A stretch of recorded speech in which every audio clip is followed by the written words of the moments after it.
wanna run away. I think I'll go back to that place I stay. Play on the server the TimeShot way. Hello people, it's Poet, and we're back on TimeShot. Now, something has been on my mind for a little while. There's actually two little things, and I wanted to talk about them today. But I wanted to first start by saying that I don't know if I'm going to post this video today when I'm recording this, like I sometimes do. I'm pretty sure that I'm going to be posting it tomorrow, so that I have content tomorrow.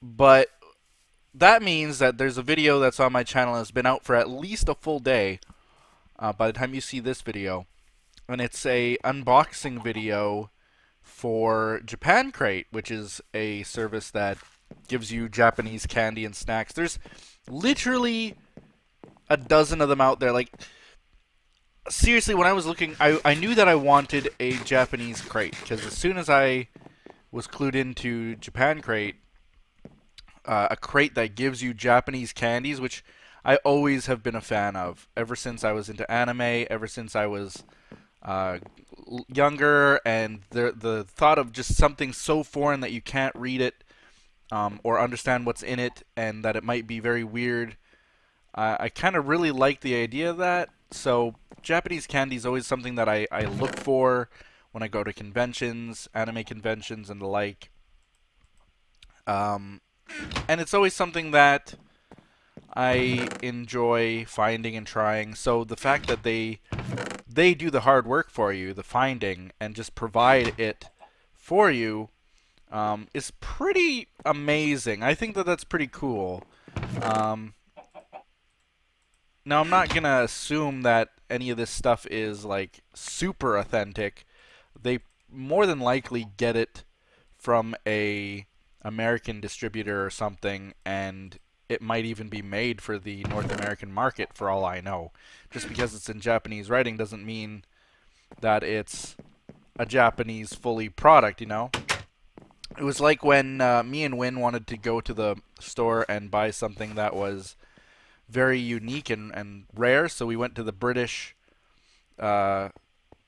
European section of the supermarket and took a picture and sent it to people on Twitter, and they were like, those don't look like they should look. Like, they're different here. And right away I was like, what? Really? Like, that's so... To me, that sounds so odd, the fact that they would North Americanize a British product. It just seems kind of odd to me. I don't know. So, let's see here. What can I do here? I'm just going to dot this a few blocks here and there. I wanted to clean this whole thing up today. Maybe work on this.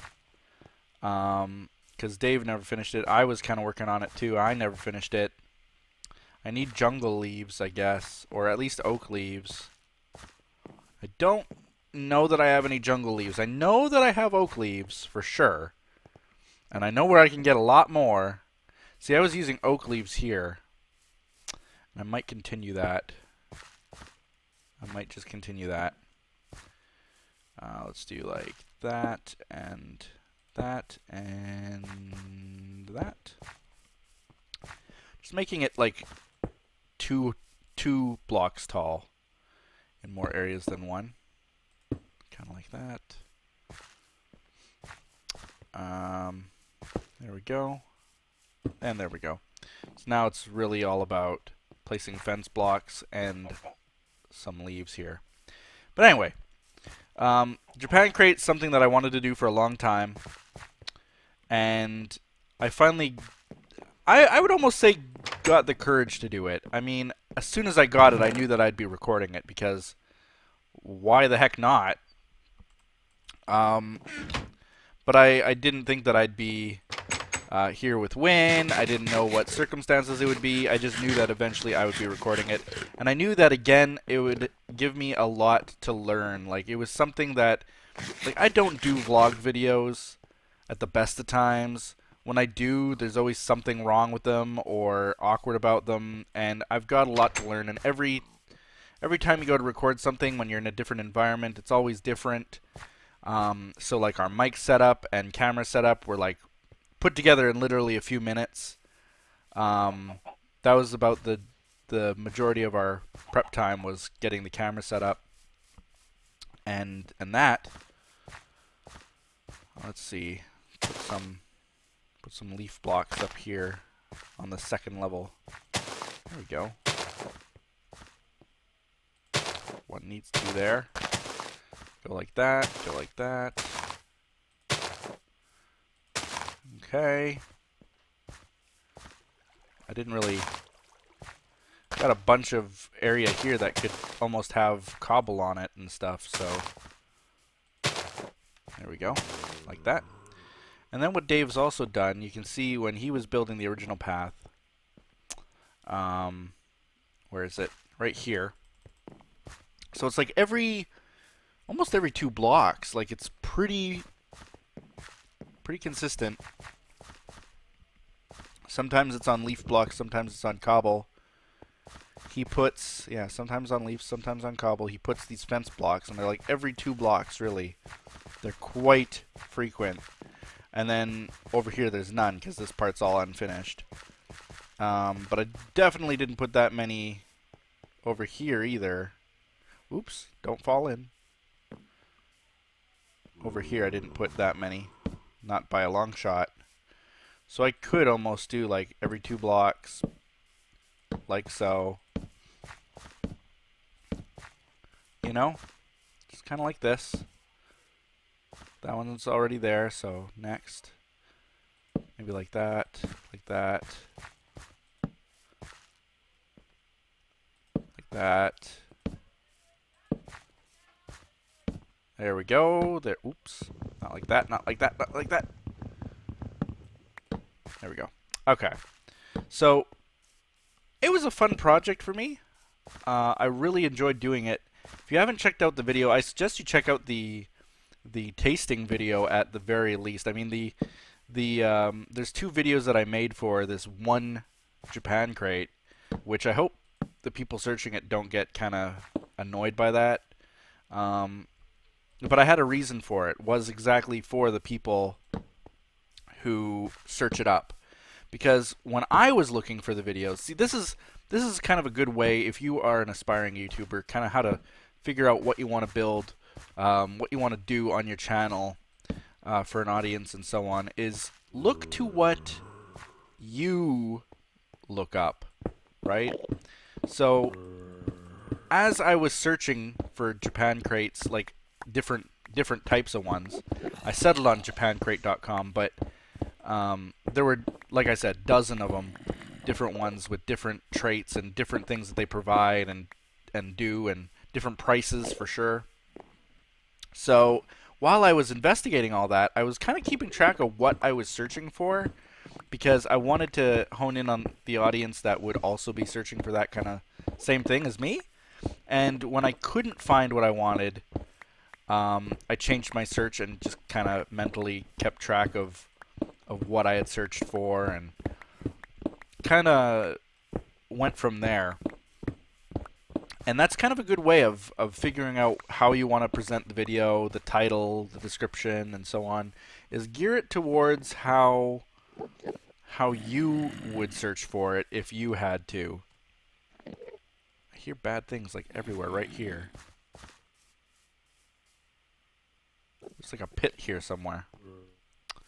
But yeah, gear it towards the people and things that kind of make sense. Like, if you search for unboxing, then make sure to remember that keyword and maybe consider putting it in your video. You know, things like that, little things like that.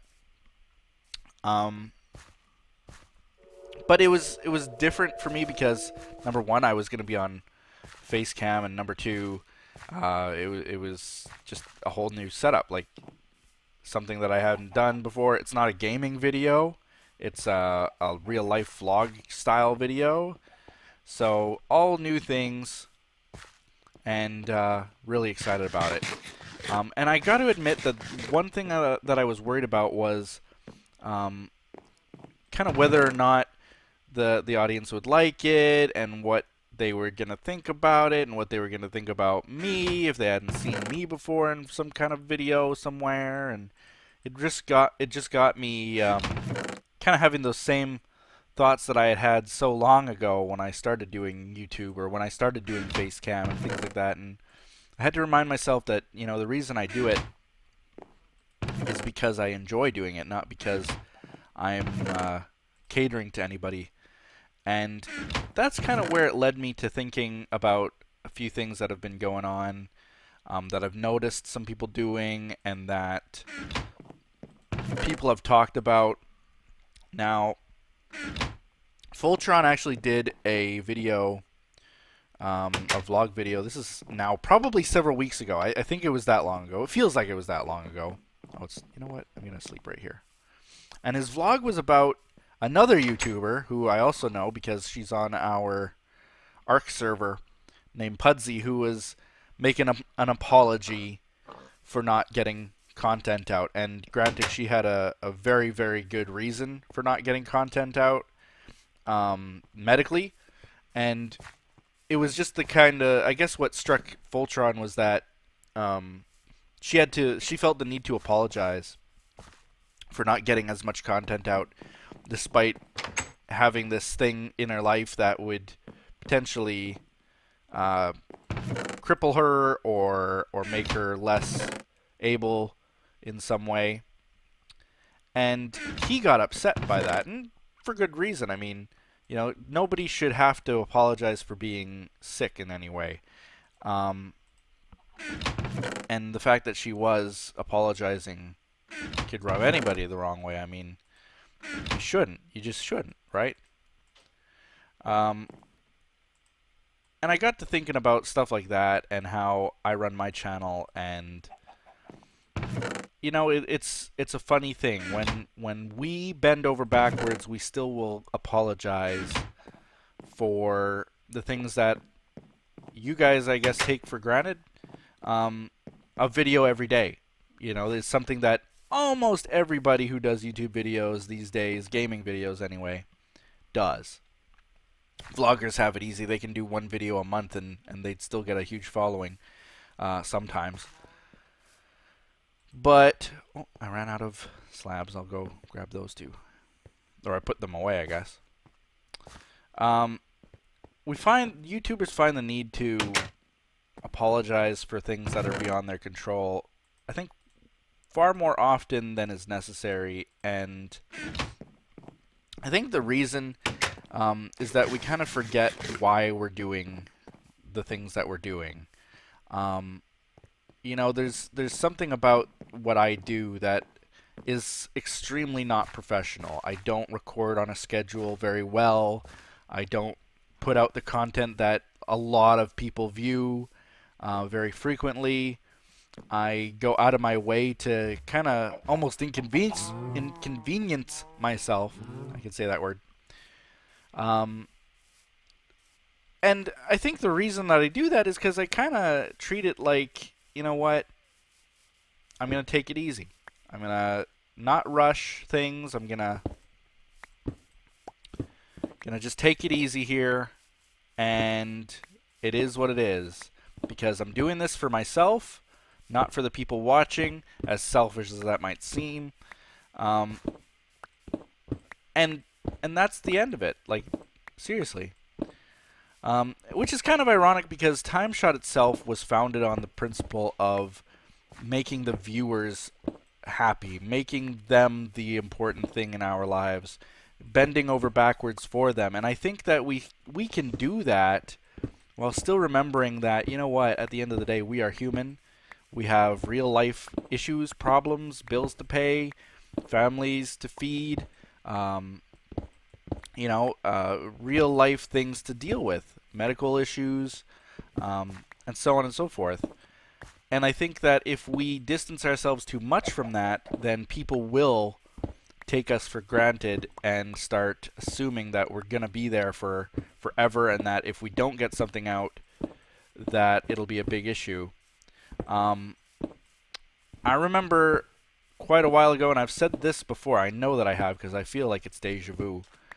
that there's this fairly large YouTuber. He's got about 1 million subscribers, and he was really upset that he couldn't follow a schedule, because if he didn't follow the schedule, then people would be hounding him for the videos, and where's the video, and I expect it, and so on and so forth. And I just couldn't live that way. I couldn't live under that kind of a pressure where someone is demanding certain content at a certain time, and if I don't put it out, then they might get upset because they're waiting. And that's why, one of the biggest reasons why I have never really taken the time to create a huge schedule, because I don't want to spoil people with that kind of a regularity. I don't want to make it seem like I'm going to bend over backwards for anybody, because this is my channel and I run it the way that I want to. Now, why someone would apologize for not getting content out is up to them.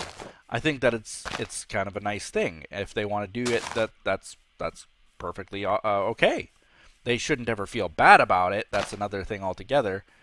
But I don't think it's a bad thing if someone says, you know what, I'm sick and I'm taking the day off. Okay, good. Have a nice day.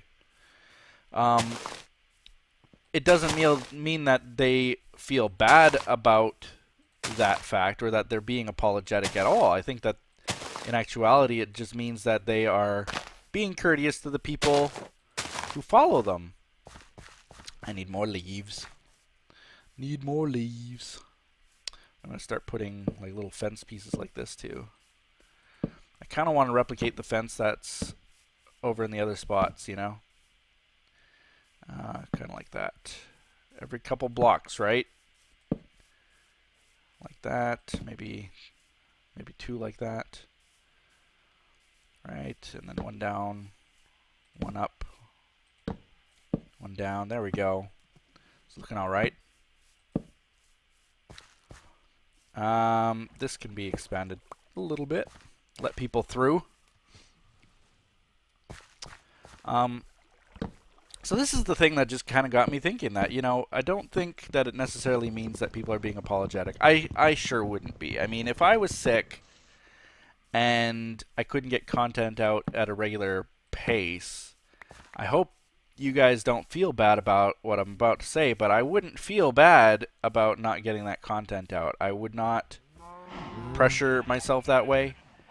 And I think here's my point of interest and what I was wanting to talk about is that if you do feel that way, if you're a YouTuber out there and you do feel like you're obligated to get certain things out at a certain time, whether you're sick or not, whether you have other obligations or not, work, school, whatever it is, and you feel obligated to your viewers to always do a certain thing a certain way, then you're doing it kind of the wrong way, and I hope that you're doing it for the right reasons.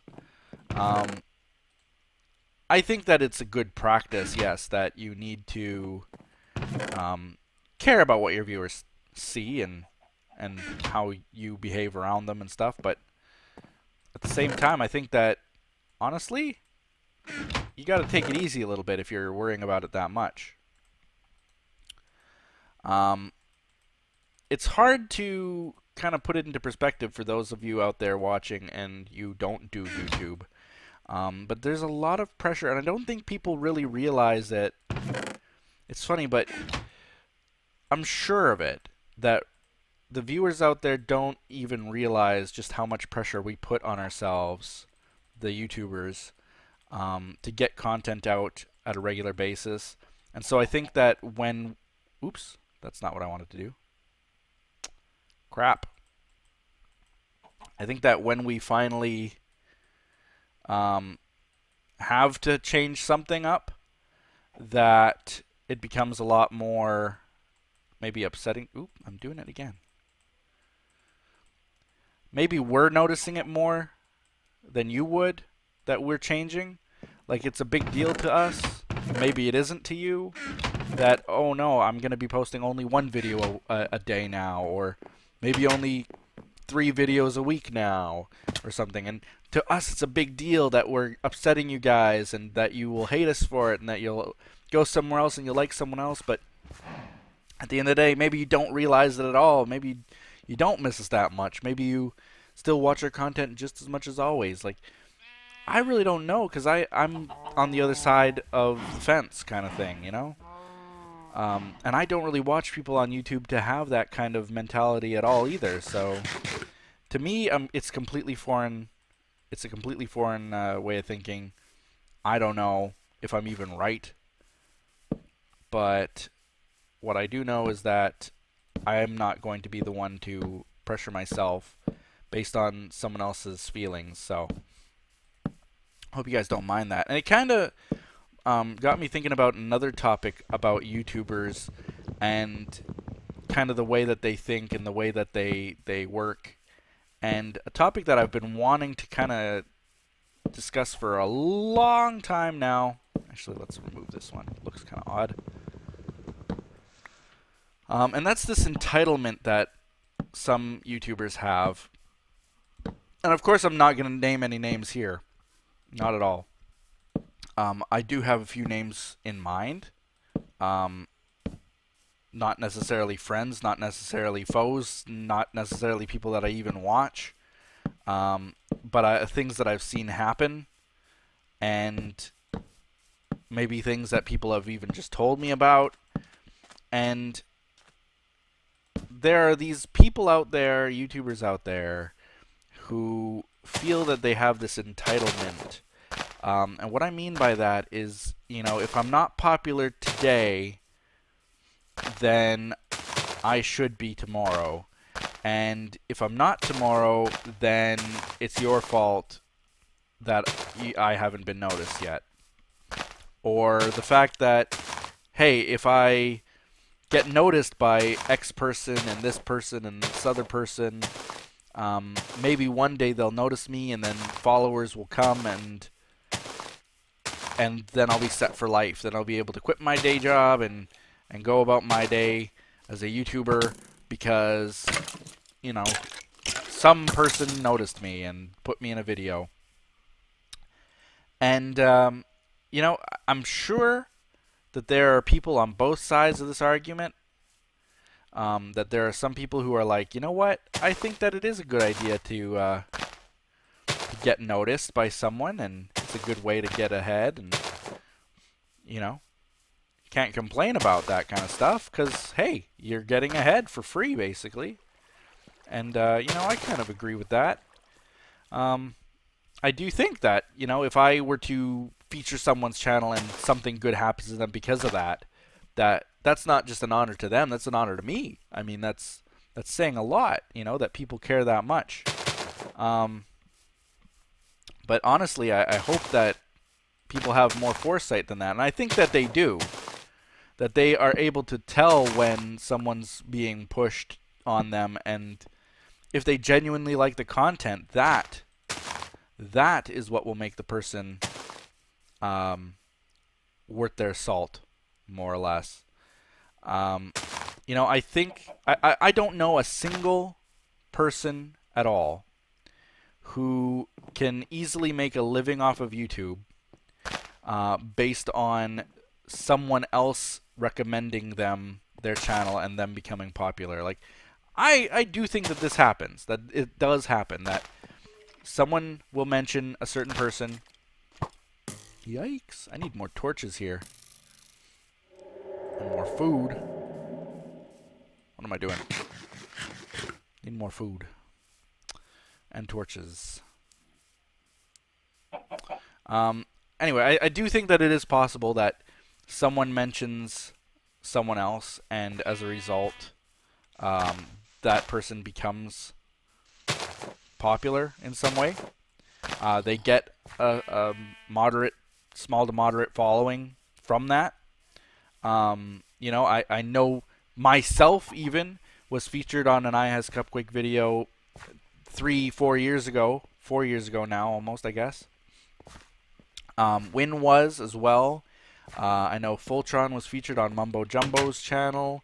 My old friend Highboy was featured on Eyes Cupquake's channel. A lot of friends of mine have been featured with even people as big as PewDiePie. And at the end of the day, yeah, they might get a small to moderate sub boost from that. It's something that, you know, you can actually be kind of proud of. That people actually took the time not only to check you out, but to go ahead and then click the subscribe button to see your videos more often. And I think that that is definitely a nice thing, but it's not what your goal should be for YouTube, is to get noticed. Because if that's your goal, then you won't get noticed. People can detect when that's your goal. It's like they can sniff it. They're bloodhounds. They know when you are deceiving them in any little way, even if it's something as minute as that. Like, if you go and start schmoozing with certain people constantly, they will know that you're just trying to get noticed by them. If you... what else can I say? Like, basically, they know when you want to be popular. If you make the content for yourself because you enjoy the content, people will enjoy that a lot more. Trust me. People like it when you have fun. People like it when you are yourself and when you're playing for yourself, for your fans, because you are the one who gained them. You are the one who did the work. People can detect it. People just know.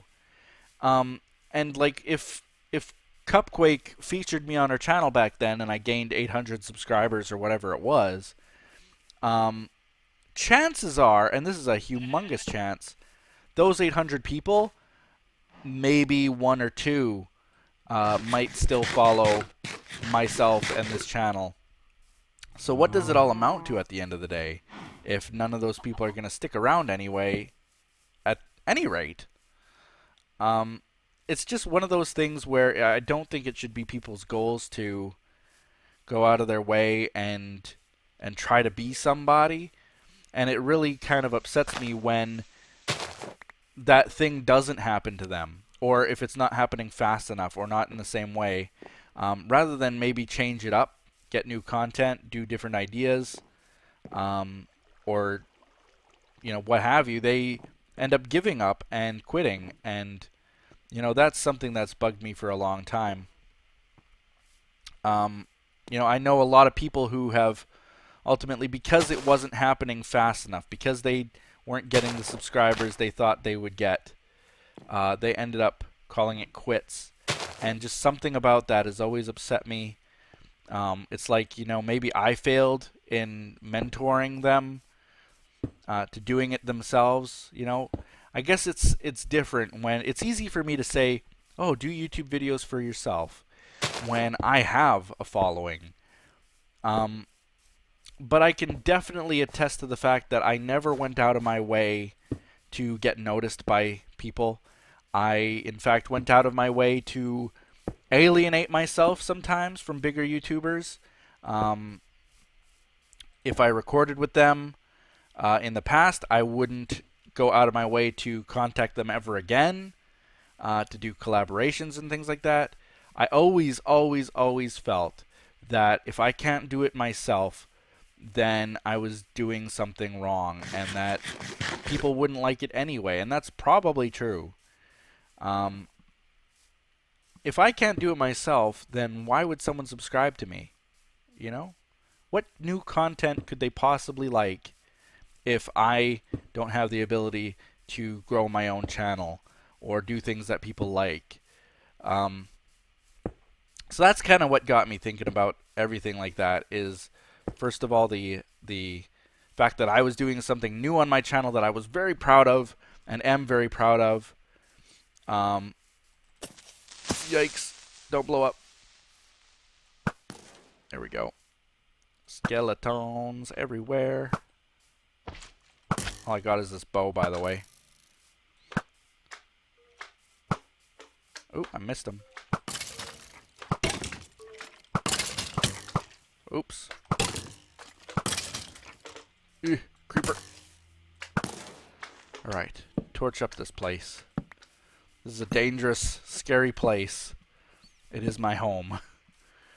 There we go. Oh, this is going to make this path even feel safer at night. There we go. But yeah, it all kind of came together when I was thinking about that one thing that, you know, we feel obligated to do a certain thing a certain way. And then kind of just got me thinking about how people run their channels thinking that, and how kind of shocked I would be if I ran my channel thinking that, you know, people deserve a certain thing a certain time all the time. And then it got me thinking about the people who feel entitled when things they do don't go right, you know, because those are the kinds of people, the people who have these thoughts that, you know, oh, I have to do a certain thing a certain time, a certain day. Ultimately, you know, they may even get 1 million subscribers, but at the end of the day, you know, how long will even that kind of following sustain them? They really won't be happy doing what they do. I know that, you know, let me put it this way. I think this is probably the best way I can put it. Is that you can do very good at banking, okay? You can be a very good banker. You might be good with numbers. You might help a lot of people with their financial situations. You could be a very good banker and bank very well, you know? But at the end of the day, if it's not what you enjoy doing, or if you're not enjoying the way you do it, being a banker, maybe you don't like the environment you work in, or maybe you're feeling stress or pressure all the time, you're not going to be happy in life. You're not going to be happy with what you do. You can be very successful, but you won't be very happy doing that. And then what is your success worth? And you'll still end up having the pipe dream at the end of the day that, oh, I wish I could do what I love. Because you're not doing what you love. What are these? Dark oak? Dark oak. Get that out of here. Dark oak. This one's dark oak. They're mixing and mingling. Dark oak, these ones. Probably this whole row was dark oak, actually. Makes some sense. Alright. So yeah, that's kind of food for thought. Is that, you know, if you are a YouTuber out there, you should be working for yourself. You should be doing what you do because you love doing it. You should never feel pressured to do something, whether it's keep a schedule, post a certain amount of videos or whatever, unless you feel like doing it. And then there's the other side of the thing where I was talking about entitlement. And again, you should never feel like you are entitled to a certain following, or that you should be noticed by certain people, and then that's when you're going to get popular, and that's when you're going to have your following, and that's when you're going to finally start loving what you do. If you're not doing what you do because you love doing what you do, and you're not happy with what you've got, even if it is just a little thing going, then you're doing it wrong. It's as simple as that. And that's kind of what I wanted to talk about today. So again, thank you guys for watching. Gonna end the episode here. I want you guys, though, to check out that Loot Crate video. I keep calling it Loot Crate because my brain instantly goes to Loot Crates when I think of these subscription boxes, but it's Japan Crate. Go check out that Japan Crate video that I posted because I really like it. Check out the one, definitely the tasting one, if you're going to check out either of them. You can check out both, but I think the tasting one's definitely the one to watch for people who are subscribed already. The other one is just for people who might randomly search it up and just want to see something new. So check it out, because it's funny. Me and Wyn tasting weird things, and we're getting ready for the holiday season, as you can see. So I'm going to go focus on that a little bit more. Oh, this is cool. This is cool. We got all these different... Can I peek? I'm not going to peek. I'm not going to peek. I know that some people even peek at other people's things before the day, but I'm not even going to do that. So, nice little Christmas tree. This is Anasia's little Christmas tree that she made. Does it say so? Wait, she has her own? Maybe this isn't. Is this April's? Wait a minute. Now I'm confused. This might be April's because I don't see April's name. Oh yeah, April's name's there. Whose is that? Is this just like a Christmas tree for all that we're supposed to put? I don't know. Now I'm confused. Anyway, that's where I was going to end the episode, so I will. Thank you guys for watching. Like this video, comment below, do all those other awesome things that people do, including checking out that Japan crate video of mine, the tasting one, to see some funny reactions to weird Japanese things. And we'll see you next time on TimeShot. Bye-bye.